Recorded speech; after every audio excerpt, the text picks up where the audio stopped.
Hello friends, welcome to Study points.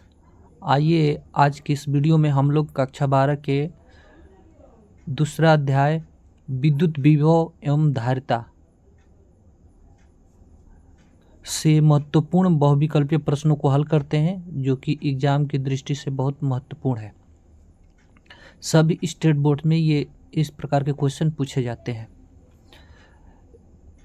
तो आइए शुरू करते हैं। हमारा पहला क्वेश्चन है, कह रहा है कि r दूरी पर रखे दो वैद्युत द्विध्रुवों से बने निकाय की वैद्युत स्थितिज ऊर्जा अनुक्रमानुपाती होती है। तो इसके लिए तो फार्मूला हमें पता होना चाहिए। यहाँ पे दिया है कि दो आवेश नहीं, दो द्विध्रुवों की स्थितिज ऊर्जा पूछ रहा है। तो फार्मूला मैं लिख देता हूँ। फार्मूला हो जाएगा U इक्वल टू U अनुक्रमानुपाती P1 P2, दो द्विध्रुव हो गए, बटे में r⁻3। इसको अगर लिखना चाहें तो इसको अलग अलग भी लिखा जा सकता है, जैसे U अनुक्रमानुपाती P1 P2 और दूसरा हो जाएगा U अनुक्रमानुपाती 1/r³, या इसको पढ़ सकते हैं U व्युत्क्रमानुपाती r³। तो इसको ऊपर ले जाएंगे तो क्या हो जाएगा, पावर कितना हो जाएगा, माइनस U अनुक्रमानुपाती r⁻3। तो इनमें से ऑप्शन देख लेते हैं। तो ऑप्शन कौन सा हो जाएगा, ऑप्शन नंबर बी हो जाएगा।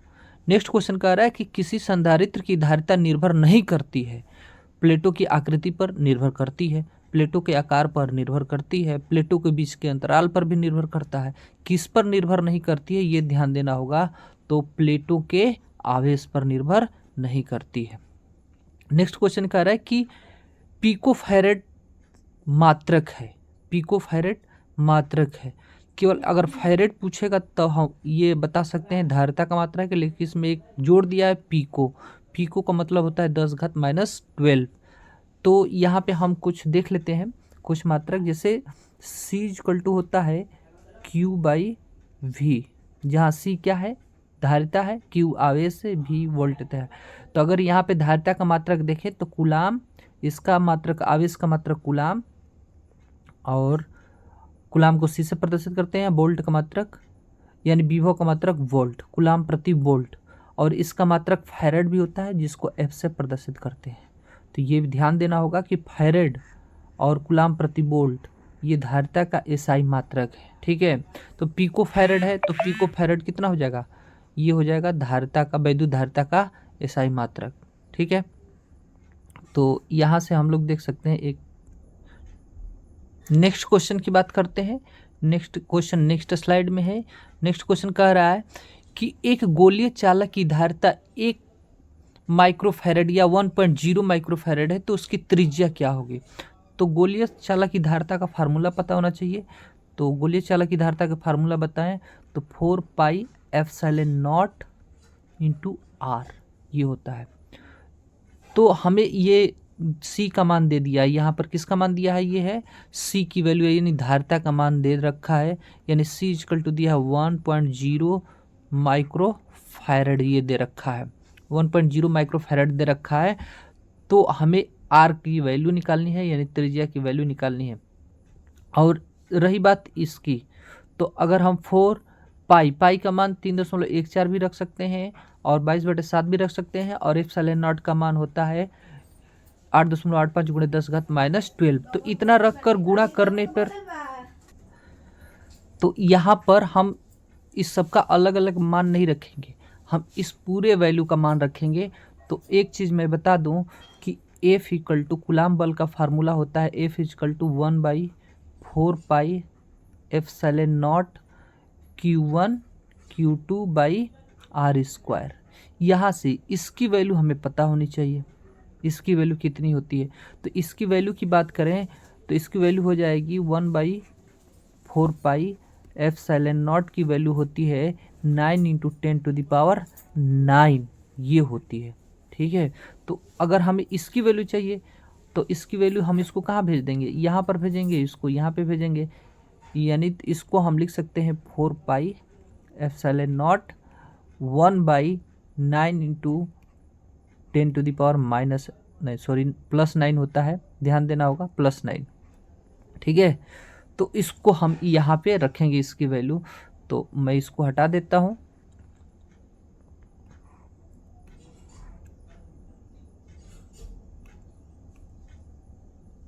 ये वैल्यू याद होनी चाहिए।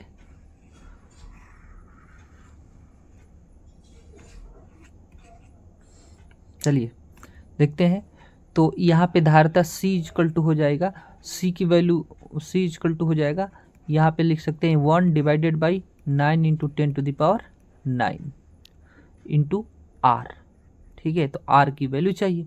तो R इक्वल टू क्या हो जाएगा, R equal to 9 into 10 to the power 9 into C की वैल्यू कितना दे रखा है, 1.0 माइक्रोफैरड। इस माइक्रोफैरड को हम किस में बदलेंगे, फैरड में बदलेंगे।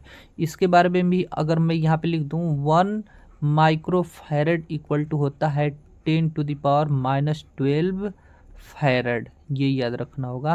और 10 टू द पावर 12 फैरड, तो हम 1 माइक्रोफैरड यानी धारिता की जगह हम ये रखेंगे। ठीक है, इतनी वैल्यू रखेंगे।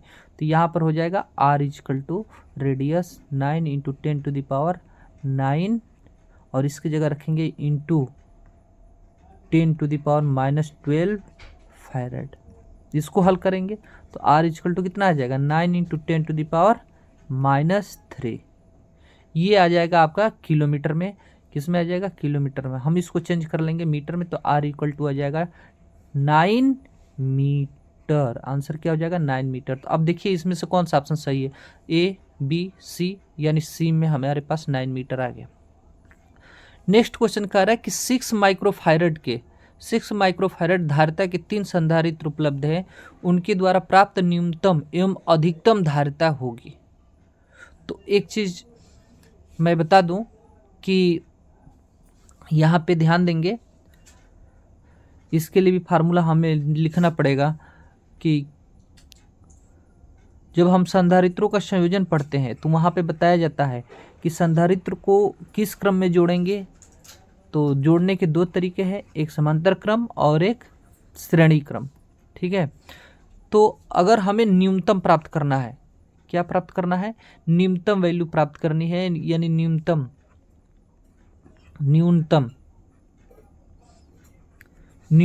प्राप्त करना है, तो हमें इस फार्मूला का यूज करेंगे, यानी 1/c equal to 1/c1 plus 1/c2 plus 1/c3। ये चीज़ ध्यान देना है। ये इसको बोलते हैं श्रेणी क्रम संयोजन। तो हम निकाल लेते हैं 1/c इक्वल टू कितने हैं, तो 3 है, और कितने हैं, 6 माइक्रोफैरड के हैं। तो 1/6 प्लस 1/6 प्लस 1/6, तीनों को ऐड करेंगे तो कितना आ जाएगा, 3/6। इसको हल करेंगे तो 1/2, 1/c इक्वल टू मिल जाएगा 1/2, यानी c इक्वल टू मिल जाएगा 2 माइक्रोफैरड।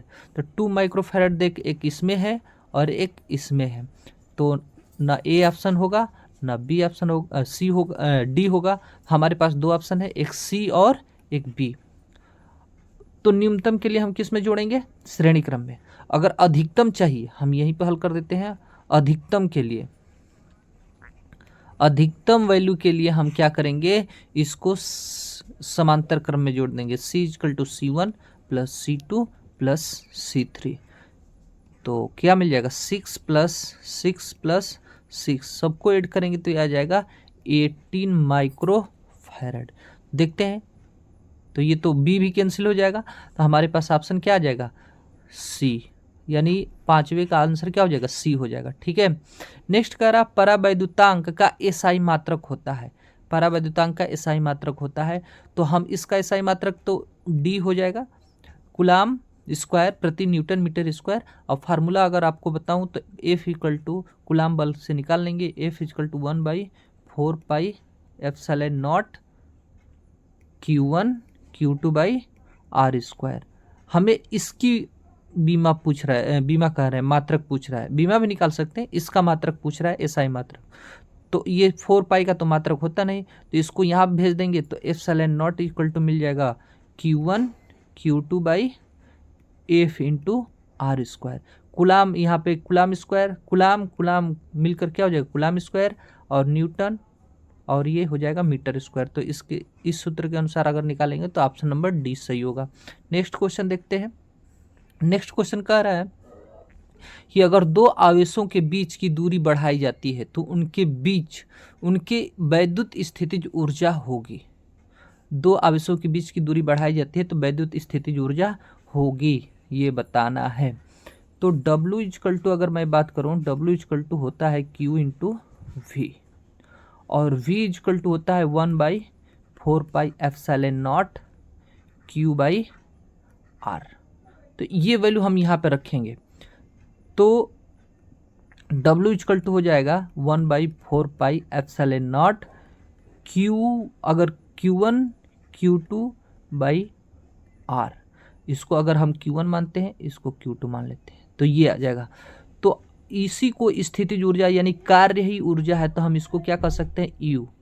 और ये भी कांस्टेंट है, आवेश भी कांस्टेंट है, हम दूरी को क्या कर रहे हैं, इंक्रीज कर रहे हैं यानी बढ़ा रहे हैं, यही कर रहे हैं ना, तो बढ़ाई जाएगी। तो यहाँ से U अनुक्रमानुपाती, व्युत्क्रमानुपाती कह लो R, U व्युत्क्रमानुपाती R या U अनुक्रमानुपाती 1/R। तो यहाँ से देख सकते हैं कि अगर R बढ़ता है, R की वैल्यू बढ़ाते हैं, तो U का मान क्या होगा, डिक्रीज होगा। तो ऑप्शन कौन सा हो जाएगा, ऑप्शन नंबर ए सही होगा। ऑप्शन नंबर कौन सा सही हो जाएगा, ए सही होगा। नेक्स्ट क्वेश्चन देखते हैं। नेक्स्ट क्वेश्चन हम लोग देखते हैं, आवेशित संधारित्र पर कुल आवेश होता है, तो कुल आवेश कितना होगा, 0 होगा। देख लेते हैं कैसे होता है। मान लीजिए दो हमारे पास समांतर प्लेट संधारित्र है, एक ए है और दूसरा बी है। इस पर प्लस क्यू आवेश है, तो उतने ही मात्रा में इस पर कितने आवेश होते हैं, माइनस क्यू। अब दोनों को कुल नेट आवेश निकालेंगे तो प्लस क्यू और माइनस क्यू मिलकर क्या हो जाएंगे, 0 हो जाएंगे। तो ये याद रखना है, यानी आवेश क्या रहता है, संरक्षित रहता है, ये ध्यान रखना होगा। नेक्स्ट क्वेश्चन कह रहा है कि विद्युतीय द्विध्रुव आघूर्ण वेक्टर P एवं विद्युतीय क्षेत्र की तीव्रता वेक्टर E के बीच कोण का मान कितना होगा कि द्विध्रुव स्थिर अवस्था या साम्यावस्था में, स्थिर साम्यावस्था में रहे। तो हम इसका आंसर क्या हो जाएगा, डी हो जाएगा, 0 यानी 0 डिग्री होना चाहिए। नेक्स्ट क्वेश्चन हम लोग देखते हैं। नेक्स्ट क्वेश्चन है, चित्र में दिखाया गया है ये परिपथ है और इस परिपथ में बताना है कि तुल्य धारिता कितनी होगी। तो इसकी तुल्य धारिता कितनी हो जाएगी, सी हो जाएगी, क्योंकि इसका जो ये वाला सिरा है, ये दोनों सिरा बी से ही जुड़ा है, ठीक है, तो इसका कोई उपयोग नहीं है, तो इसकी धारिता कितनी हो जाएगी, तो तुल्य धारिता सी होगी। तो ऑप्शन नंबर ए हो जाएगा। कह रहा है विभव प्रवणता बराबर होता है, विभव प्रवणता यानी अगर विभव प्रवणता की फार्मूला लिखूं, यानी विभव प्रवणता E इक्वल टू, ये फार्मूला हम लोग पढ़े हैं पिछले वीडियो में भी, E इक्वल टू माइनस का dV डिवाइडेड बाई dx। तो यहाँ से अगर मैं निकालूं तो ये इस सूत्र से अगर देखें तो ये ऑप्शन नंबर हो जाएगा dV बाई dx। एक समांतर पट्टिका संधारित्र की धारिता के लिए निम्नलिखित में से कौन सा सही है। तो यहाँ पे सीधा सीधा क्वेश्चन ये पूछ रहा है कि समांतर प्लेट संधारित्र की धारिता कितनी होगी। तो अगर हम इसके लिए फार्मूला लिखें तो ε0 A divided by D. A by D को हम क्या लिख सकते हैं, ε0 A डिवाइडेड बाई डी। तो यहाँ ऑप्शन क्या हो जाएगा, ए, ऑप्शन नंबर ए, 12 का ऑप्शन नंबर क्या हो जाएगा, ए। नेक्स्ट क्वेश्चन देखते हैं। नेक्स्ट क्वेश्चन क्या कह रहा है, नेक्स्ट क्वेश्चन एक बिंदु आवेश Q से R दूरी पर विद्युत विभव का मान होता है। तो एक अभी मैंने फार्मूला लिखा था, V इक्वल टू होता है 1/4πε0 Q बाई R। तो ये फार्मूला देखिए इसमें किस ऑप्शन में है, तो ऑप्शन नंबर ए में है, ठीक है। R त्रिज्या की पृथ्वी की विद्युत धारिता होगी। तो पृथ्वी को पूछ रहा है या आपसे किसी गोलीय चालक का पूछेगा, तो दोनों पृथ्वी को ही हम क्या मान लेते हैं, लगभग गोल मान लेते हैं। तो गोलीय चालक की धारिता C इक्वल टू होता है 4πε0 इंटू R।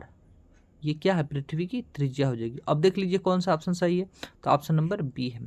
विद्युत विभव बराबर होता है, विद्युत विभव बराबर होता है तो V इक्वल टू होता है W बटे में Q। ये फार्मूला हम जस्ट पहले लिखे थे ये, और ये दोनों, इन दोनों को मिलाकर हम क्या लिख सकते हैं, स्थितिज ऊर्जा का फार्मूला निकाल सकते हैं।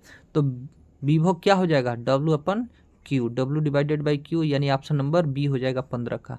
नेक्स्ट क्वेश्चन देखते हैं। नेक्स्ट क्वेश्चन कह रहा है कि 1 फैरेड, ये भी क्वेश्चन हम बताए थे, 1 फैरेड बराबर होता है, अभी हमने तो यहाँ पे फिर से मैं बता देता हूँ, 1 फैरेड बराबर होता है 1 कूलाम प्रति वोल्ट। ये वोल्ट नीचे है, ऊपर जाएगा तो क्या हो जाएगा, पावर माइनस हो जाएगा, 1 कूलाम V⁻⁻1। तो ये ऑप्शन देख लीजिए किस में है, तो ऑप्शन नंबर बी सही होगा। आवेशित चालक की स्थितिज ऊर्जा होगी, तो आवेशित चालक की स्थितिज ऊर्जा का फार्मूला ½ CV²। इससे अन्य फार्मूला भी निकाल सकते हैं, क्योंकि C = क्या होता है, Q/V। ये वैल्यू यहाँ पे रखेंगे तो U का मान कितना आ जाएगा, हाफ Q × V आ जाएगा। ठीक है, तो ये भी निकाल सकते हैं। तो ऑप्शन नंबर यहाँ पे हो जाएगा बी 17 का। कह रहा है कि किसी सूक्ष्म विद्युत द्विध्रुव के मध्य बिंदु से R दूरी पर विद्युत विभव समानुपाती होता है। तो याद रखेंगे ये C हो जाएगा, ये हो जाएगा V = Kp/R²। ठीक है, और तो ये अक्षीय स्थिति पे हो जाता है, अक्षीय स्थिति पे ये होता है। तो ऑप्शन नंबर क्या हो जाएगा, ये निरक्षीय स्थिति पे पूछे तो हम कह देंगे कितना होता है, 0 होता है निरक्षीय स्थिति पे। निरक्षीय स्थिति पे कितना होता है, 0 होता है। ये फार्मूला जैसे मान लीजिए कि -Q है, एक द्विध्रुव है और इधर +Q है, तो यहाँ से R दूरी पर पूछ रहा है ये डायरेक्शन में, तो ये अक्षीय स्थिति पूछ रहा है। अगर यही निरक्षीय स्थिति पूछा तो -Q और +Q, तो निरक्षीय स्थिति ये हो जाएगा। तो यहाँ पर कितनी होती है, 0 होती है, तो ये याद रखना है। नेक्स्ट क्वेश्चन देख लेते हैं। नेक्स्ट क्वेश्चन है, और आज का ये लास्ट क्वेश्चन है। तो आपसे पूछ रहा है कि 1 स्टेट कूलाम कितने के बराबर होता है, तो ये याद रखना, ये फैक्टर 1/3 × 10⁻⁹ कूलाम होता है। ठीक है, लास्ट क्वेश्चन है, और आज का ये लास्ट क्वेश्चन है। यदि 2 सुचालक गोले अलग अलग आवेशित करने के बाद परस्पर जोड़ दिए जाए तो क्या होता है। मान लीजिए कि ये एक गोला है, एक दूसरा गोला है, इस पर ये भी आवेशित है, ये भी आवेशित है, ये प्लस आवेश है Q और ये प्लस आवेश है Q2। अब Q1 मान लेते हैं। अब इन दोनों को आपस में क्या कर सकते हैं, जोड़ सकते हैं, लेकिन अलग अलग आवेशित किया गया है। अब ये कह नहीं रहा कि विपरीत है, चाहे तो विपरीत भी ले सकते हैं। तो ये दोनों पर आवेश क्या होगा, संरक्षित रहेगा, दोनों का आवेश क्या होगा, संरक्षित रहेगा। तो ये आज का लास्ट क्वेश्चन था, और इसका ऑप्शन नंबर बी हो जाएगा। अगर यह वीडियो आपको अच्छा लगे तो वीडियो को लाइक कीजिए, शेयर कीजिए, सब्सक्राइब कीजिए। Thank you for watching.